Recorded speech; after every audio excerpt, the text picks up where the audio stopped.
हरे कृष्णा। आज इतना अच्छा दिन है, आज एकादशी का दिन है, आज वरुथनी एकादशी है और श्री कृष्ण भगवान ने हमें अवसर दिया कि हम आज के दिन अपना भगवत गीता का पाठ आरंभ कर सकें। तो इतनी कृपा है भगवान कृष्ण की हमारे ऊपर। तो आइए हम पहले भगवान की प्रार्थना करते हैं, उसके बाद हम प्रथम अध्याय शुरू करेंगे भगवत गीता पाठ का। तो सभी अपनी आंखें बंद करके इस प्रार्थना को कीजिए और अब पहले आप सुनिए और फिर मन मन में प्रार्थना कीजिए। ओम अज्ञानतिमिरान्धस्य ज्ञानाञ्जनशलाकया चक्षुरोन्मीलितं येन तस्मै श्रीगुरुवे नमः। श्रीचैतन्यमनोभीष्टं स्थापितं येन भूतले स्वयं रूपः कदा मह्यं ददाति स्वपदान्तिकं। वन्देऽहं श्रीगुरोः श्रीयुत्पत्कमलं श्रीगुणवैष्णवांश्च श्रीरूपं साग्रजातं सगण रघुनाथान्वितं तं सजीवं साद्वैतं सावधूतं परिजन सहितं कृष्ण चैतन्यदेवं श्रीराधा कृष्ण पादान् सगण ललिता श्रीविशाखान्विताश्च। हे कृष्ण करुणा सिंधु दीनबंधु जगतपते गोपेश गोपिका कांत राधाकांत नमस्तुते। तप्ते कांचना गौरंगी राधे वृंदावनेश्वरी वृषभानुसुते देवी प्रणमामि हरिप्रिये। वाञ्छाकल्पतरुभ्यश्च कृपा सिन्धुभ्य एव च पतितानां पावनेभ्यो वैष्णवेभ्यो नमो नमः। श्री कृष्ण चैतन्य प्रभु नित्यानंद श्री अद्वैत गदाधर श्रीवासादि गौर भक्त वृंद। हरे कृष्ण कृष्ण कृष्ण हरे हरे, हरे राम राम राम हरे हरे, हरे कृष्णा। तो इस प्रार्थना का हल्का सा अर्थ जान लेते हैं ताकि हमें पता होना चाहिए कि हम क्या प्रार्थना कर रहे हैं। कहते हैं कि मैं स्वयं, हम प्रार्थना कर रहे हैं ना, मैं घोर अंधकार से उत्पन्न हुआ था। अंधकार कैसा? अज्ञान के अंधकार में उत्पन्न हुआ था और मेरे गुरु ने अपने ज्ञान रूपी प्रकाश से मेरी आंखें खोल दी। मैं उन्हें सादर नमस्कार करता हूँ। हे कृष्ण, आप दुखियों के सखा और सृष्टि के उद्गम हैं। आप गोपियों के स्वामी हैं और राधा रानी के प्रेमी हैं। मैं आपको सादर प्रणाम करता हूँ। मैं उन राधा रानी को प्रणाम करता हूँ जिनकी शारीरिक कांति पिघले हुए सोने के समान है, जो वृंदावन की महारानी है। आप राजा विश्वभानु की पुत्री हैं और भगवान श्री कृष्ण को अत्यंत प्रिय हैं। मैं भगवान के समस्त वैष्णव भक्तों को सादर नमस्कार करता हूँ। वे कल्प वृक्ष के समान सबकी इच्छाएं पूर्ण करने वाले हैं तथा पतित जीवात्माओं के प्रति अत्यंत दयालु हैं। मैं श्री कृष्ण चैतन्य प्रभु नित्यानंद श्री अद्वैत गदाधर श्रीवास आदि समस्त भक्तों को सादर प्रणाम करता हूँ। अर्थात हम भगवान श्री कृष्ण से आज्ञा मांग रहे हैं कि हम इस भगवत गीता के पाठ को आरंभ कर सकें और वो हमें सामर्थ्य प्रदान करें कि इस पाठ को हम सही से समझ सकें और समझा भी सकें। अगर कृष्ण की कृपा हुई तो यह पाठ हमारा अवश्य सफल होगा। तो हम भगवान श्री कृष्ण, श्री राधा रानी और उनके भक्तों को सभी को सादर प्रणाम करते हैं। आइए अब हम पाठ शुरू करते हैं। अध्याय फर्स्ट, पहले अध्याय से हम शुरू करते हैं। तो कुरुक्षेत्र के युद्ध स्थल में सैन्य निरीक्षण, जो पहला अध्याय है उसका नाम यह है। धृतराष्ट्र उवाच धर्मक्षेत्रे कुरुक्षेत्रे समवेतायुयोत्सवः मामकाः पांडवाश्चैव किम कुर्वत संजय। तो सबसे पहला जो श्लोक बोला गया था धृतराष्ट्र के द्वारा बोला गया था। अब यहाँ पर एक सवाल उठता है कि धृतराष्ट्र ने ये सबसे पहला श्लोक क्यों बोला भगवत गीता का, उस भगवत गीता का जो श्री कृष्ण ने स्वयं बोली है, इतनी पवित्र है। महाभारत के 1,00,000 श्लोकों में से 700 श्लोक भगवत गीता के हैं। इतनी पवित्र गीता का सबसे पहला श्लोक, प्रथम श्लोक धृतराष्ट्र से शुरू क्यों हुआ? अब शुरू क्यों हुआ? अब धृतराष्ट्र क्या है? धृत अर्थात पकड़ के रखना, कस के पकड़ के रखना। धृत उस चीज का सूचक होता है और धृतराष्ट्र अर्थात राष्ट्र को पकड़ के रखना। तो धृतराष्ट्र क्या हुए? यह सब मेरा है, यह राष्ट्र मेरा है, यह संपत्ति मेरी है, अर्थात मेरे का भाव कि सब कुछ मेरा है, ऐसे पकड़ के रखते हैं, इसलिए उनका नाम धृतराष्ट्र है। तो धृतराष्ट्र इस बात का सूचक है कि जो सेल्फिश हो, स्वार्थी हो कि मुझ सब कुछ मेरा है, मैं इसको पकड़ के रखूं। तो इसलिए धृतराष्ट्र को सबसे पहले यहाँ पे दिखाया गया है कि जिससे हमें अपनी कमियां दिखाई दें, कि एक आम मनुष्य जैसा होता है वैसा धृतराष्ट्र है। तो एक आम मनुष्य जब सवाल करता है तब भगवान उसके सवाल का आंसर देते हैं, उसके प्रश्न का उत्तर देते हैं। इसलिए धृतराष्ट्र से सबसे पहले शुरू किया गया है भगवद गीता का प्रथम श्लोक।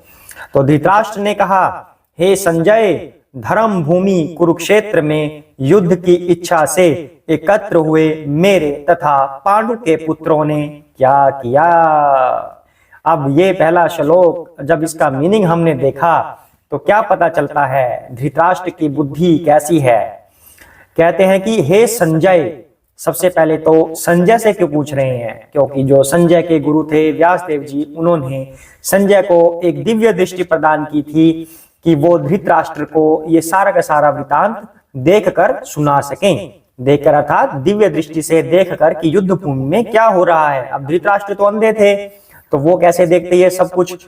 तो संजय की सहायता से धृतराष्ट्र ने ही ऑप्शन मांगा था कि मैं संजय से सुनूंगा। उनकी सुनने में रुचि होती है धृतराष्ट्र की, कि मैं सुनूंगा, देख नहीं सकते ना, कि मुझे सुनना है कि जो युद्ध भूमि में इकट्ठे हुए हैं सभी, उनके बीच में क्या हो रहा है, क्या होगा, वो सब मुझे सुनना है। तो इसलिए संजय को वहां पर प्रस्तुत किया गया।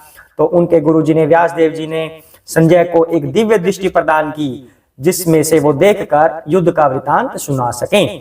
तो संजय को पूछ रहे हैं धृतराष्ट्र कि युद्ध भूमि में क्या हुआ। अब धर्म क्षेत्र यानी कि धर्म भूमि कुरुक्षेत्र में, अब धर्म भूमि का अर्थात क्या हुआ, कुरुक्षेत्र को धर्म भूमि क्यों कहा गया है। कुरुक्षेत्र में एक कुरु नाम के राजा होते थे। उन्होंने भगवान की बहुत महिमा की, यज्ञ प्रताप किए, काफी उपासना की भगवान की। तो भगवान ने उन्हें प्रसन्न होकर उन्हें एक वरदान दिया कि जो कुरुक्षेत्र की भूमि है ये धर्म की भूमि बनेगी, यहाँ पर जो भी धार्मिक कार्य होंगे वह सफल होंगे। अब धृतराष्ट्र के मन में यह शक उत्पन्न हो गया। शक तो क्या था, उसको तो यकीन था पक्का कि उसके जो पुत्र हैं वो अधर्म के साथ हैं, अधर्म का कार्य कर रहे हैं, और जो पांडव के पुत्र हैं वो धर्म के साथ हैं, श्री कृष्ण स्वयं उनके साथ हैं। और कुरुक्षेत्र की भूमि ये युद्ध हो रहा है। तो कुरुक्षेत्र की भूमि युद्ध हो रहा है, तो इसका मतलब कुरुक्षेत्र में जो धर्म का साथ देगा वह अवश्य सफल होगा। इसलिए धृतराष्ट्र के मन में यह शक है कि क्या मेरे पुत्र विजय होंगे। और शक का, उसको तो यकीन है, परंतु राष्ट्र की इच्छा उसको तंग कर रही है, उसको सता रही है कि यह राष्ट्र मेरा है, कि अगर मेरे पुत्र जीत ही जाएं तो यह राष्ट्र मेरा रहेगा। इसलिए धृतराष्ट्र युद्ध होने दे रहे हैं। लेकिन उनको पक्का ये यकीन भी है कि जीतेंगे पांडव ही, क्योंकि कुरुक्षेत्र का नाम ही धर्म क्षेत्र है, यहाँ पर धर्म की ही विजय होती है। तो कहते हैं धर्म भूमि कुरुक्षेत्र में युद्ध की इच्छा से एकत्र हुए, यानी कि युद्ध की इच्छा से इकट्ठे हुए थे वो मेरे, माम कहा, मेरे, माम कहा शब्द का प्रयुक्त हुआ है यहाँ पर, अर्थात उनके स्वार्थपना दिख रहा है यहाँ पर। माम कहा, मेरे पुत्र और पांडु के पुत्र। मेरे और पांडु, क्या ये दो अलग अलग हो गए? एक ही वंशज है ना सारे के सारे। तो उन्होंने विरोधाभास कर दिया, मेरे पुत्र और पांडु के पुत्र। अगर वो ये भाव रखते ही ना तो ये युद्ध ही ना होता। उनके मन में शुरू से ही संदेह कपट है ये कि ये मेरे पुत्र हैं और ये पांडु के पुत्र हैं, एक ही वंशज होते हुए भी।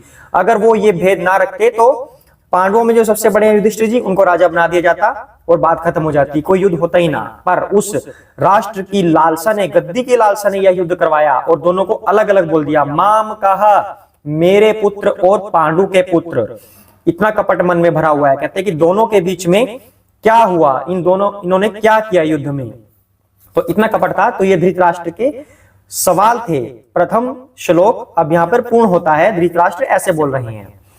अब हम अगले श्लोक पे आते हैं। संजय बोलते हैं उसमें, दृष्ट्वा तु पांडवानीकं व्यूढ़ं दुर्योधनस्तदा आचार्यमुपसंगम्य राजा वचनमब्रवीत। हरे कृष्णा। अब संजय बोल रहे हैं, धृतराष्ट्र के इस प्रश्न का उत्तर अब संजय दे रहे हैं। क्या उत्तर दे रहे हैं वो? संजय ने कहा, हे राजन, पांडु पुत्रों द्वारा सेना की व्यूह रचना देखकर राजा दुर्योधन अपने गुरु के पास गया और उसने ये शब्द कहे। हरे कृष्णा। धृतराष्ट्र ने सवाल किया संजय से कि मेरे और पांडु के पुत्रों ने युद्ध की भूमि में युद्ध की इच्छा से एकत्र होकर क्या किया, अभी तक क्या क्या किया उन्होंने, क्या क्या कर लिया।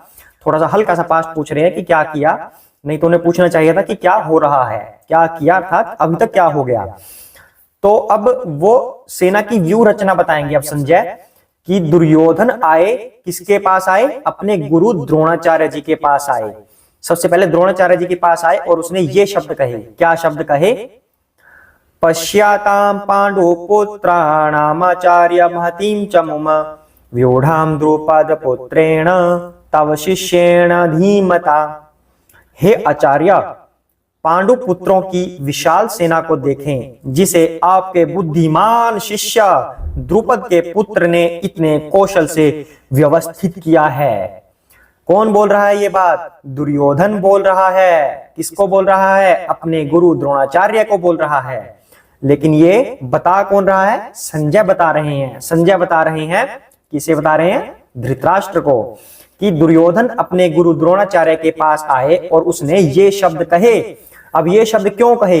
हे आचार्य, सबसे पहले अपने गुरु द्रोणाचार्य को रिस्पेक्ट दे रहे हैं, सम्मान दे रहे हैं। अब इतना कूटनीतिज्ञ है दुर्योधन, इतना कपटी है, अब सारी चीजें अपनाएगा। हम ये गीता पढ़ क्यों रहे हैं? हम इसलिए पढ़ रहे हैं कि हम इनके छल कपट को समझें कि हमारे जीवन में भी ये छल कपट होगा और कृष्ण उसका जवाब कैसे देते हैं उसको हमें अपनाना है कि हमें छल कपट से कैसे निपटना है, हमें खुद छल कपट नहीं करना।